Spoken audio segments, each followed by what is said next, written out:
તો ઉપરવાસમાં થયેલા ભારે વરસાદના કારણે ઉપરવાસમાંથી આવેલા પાણીના પ્રવાહના કારણે સાબરમતી નદી છલોછલ થઈ ગઈ છે। અમદાવાદનું આ આઇકોનિક રિવરફ્રન્ટ પણ આ પાણીની અસરથી અછૂતું નથી રહ્યું। રિવરફ્રન્ટના લોઅર પ્રોમિનાડ અને વોકવે સંપૂર્ણપણે પાણીમાં ગરકાવ થયા છે, જેના કારણે તેને બંધ કરવામાં આવ્યો છે। વાસણા બેરેજમાં પાણીનું લેવલ 131 ફૂટે પહોંચી ગયું છે। પાણીની જાવકને નિયંત્રિત કરવા માટે બેરેજના કુલ 30 ગેટમાંથી 27 ગેટ ખોલવામાં આવ્યા। ગાંધીનગરના સંત સરોવર ડેમમાંથી 96,232 ક્યુસેક અને ધરોઈ ડેમમાંથી 51,848 ક્યુસેક પાણી સાબરમતી નદીમાં છોડવામાં આવ્યું છે, જેના કારણે નદીનું જળસ્તર સતત વધી રહ્યું છે। સાબરમતી નદીના વધતા જળસ્તરને ધ્યાનમાં રાખીને સુભાષ બ્રિજ ખાતે વ્હાઇટ એલર્ટ જારી કરાયું છે। અહીં નદીનું જળસ્તર 43.65 મીટર નોંધાયું છે, જે ખતરનાક સપાટીથી ઉપર છે। આ સ્થિતિને લઈને વહીવટીતંત્રે અમદાવાદ શહેરના 19 ગામો સહિત આસપાસના 133 ગામોમાં એલર્ટ જારી કર્યું છે। ખાસ કરીને ધંધુકા, દસક્રોઈ તાલુકાના 18 ગામો, બાવળાના 9 ગામો, સાણંદના 14 ગામો અને ધોળકાના 74થી વધુ ગામોને હાઈ એલર્ટ પર મૂકવામાં આવ્યા છે।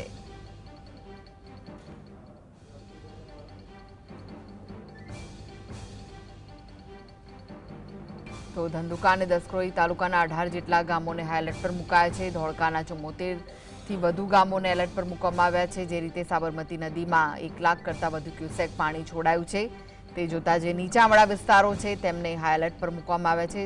સાથે જ અમદાવાદના રિવરફ્રન્ટ પર વોકવે પણ પાણીમાં ગરકાવ થયો છે। જે દ્રશ્યો આપ જોઈ રહ્યા છો, રિવરફ્રન્ટનો લોઅર પ્રોમિનાડ અને વોકવે પાણીમાં ગરકાવ થયા છે અને જે શહેરીજનો છે તેમને રિવરફ્રન્ટથી દૂર રહેવા અપીલ કરાઈ છે।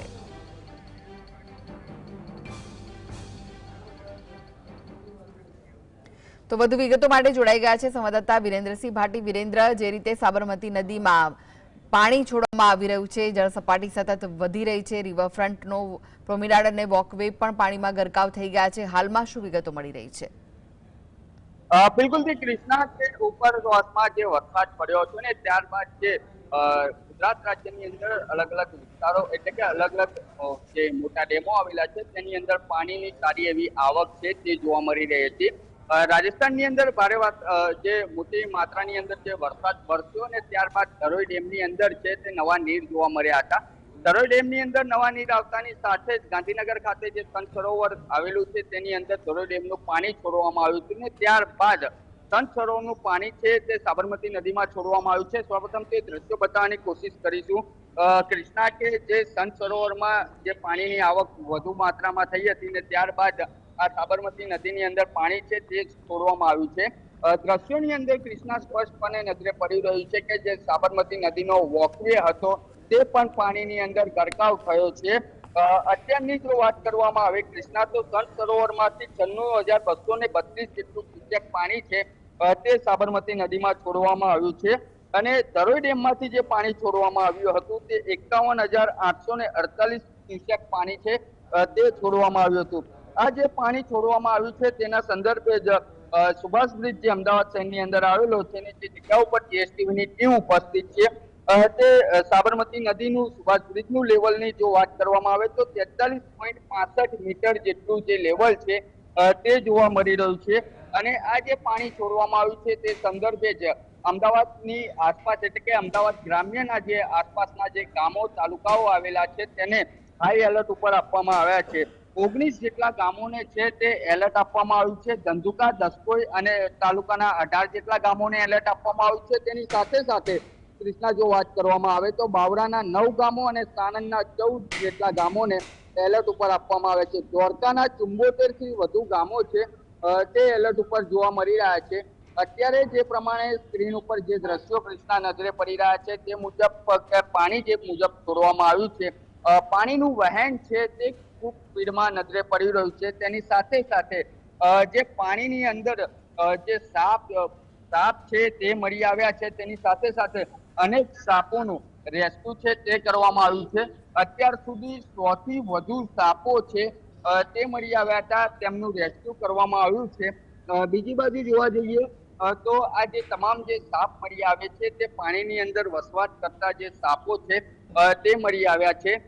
રેસ્ક્યુ કરનાર જે ટીમો છે તેમની સાથે ચર્ચા કરવાની કોશિશ કરીશું આપણે, કારણ કે તે લોકો પણ અહીં ઉપસ્થિત છે, તેમની સાથે ચર્ચા કરીશું।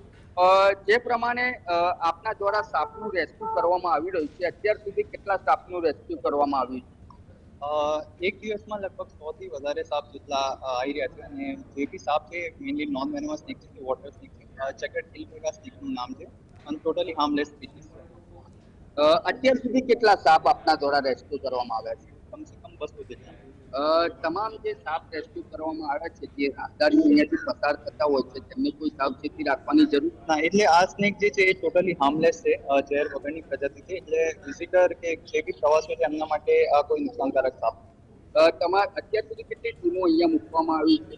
તો એટલે બે જગ્યાએ એટલે ટીમ ડિવાઈડ થઈ છે, ઈસ્ટ અને વેસ્ટ જગ્યા. એનપીકે તરફથી અહીંયા ગ્રુપ મૂકવામાં આવ્યું છે, જયેશભાઈ લંકેશના તરફથી, અને એ ફોરેસ્ટ ડિપાર્ટમેન્ટની અંદર એમની એનજીઓ ચાલે છે.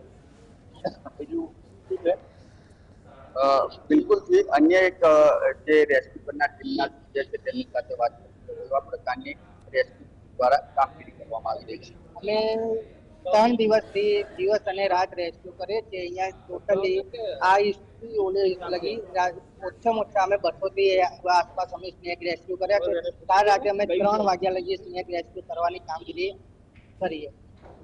બિલકુલથી કૃષ્ણા, તો જે સાપ છે તે 100 થી વધુ રેસ્ક્યુ કરવામાં આવ્યા છે અને જે સાપ છે તે મરી આવે છે તેની અંદર કોઈ ચિંતા કરવાનો વિષય નથી અને જે રાહદારીઓ અહીંથી પસાર થઈ રહ્યા છે તેમને વોકરો ઉપર ન જવા માટે તંત્ર દ્વારા જે સિક્યુરિટી ગાર્ડ છે તે મૂકવામાં આવ્યા છે. તેની સાથે સાથે સ્થાનિક પોલીસની પણ મદદ લેવામાં આવી રહી છે, કારણ કે જે પાણી હતું તેની ખૂબ જ મોટી માત્રા જોવા મળી રહી છે અને રિવરફ્રન્ટ ઉપર જે કૃષ્ણા વોકવે બનાવવામાં આવ્યો હતો તે વોકવે ઉપર ખૂબ જ મોટી માત્રામાં પાણી જોવા મળી રહ્યું છે.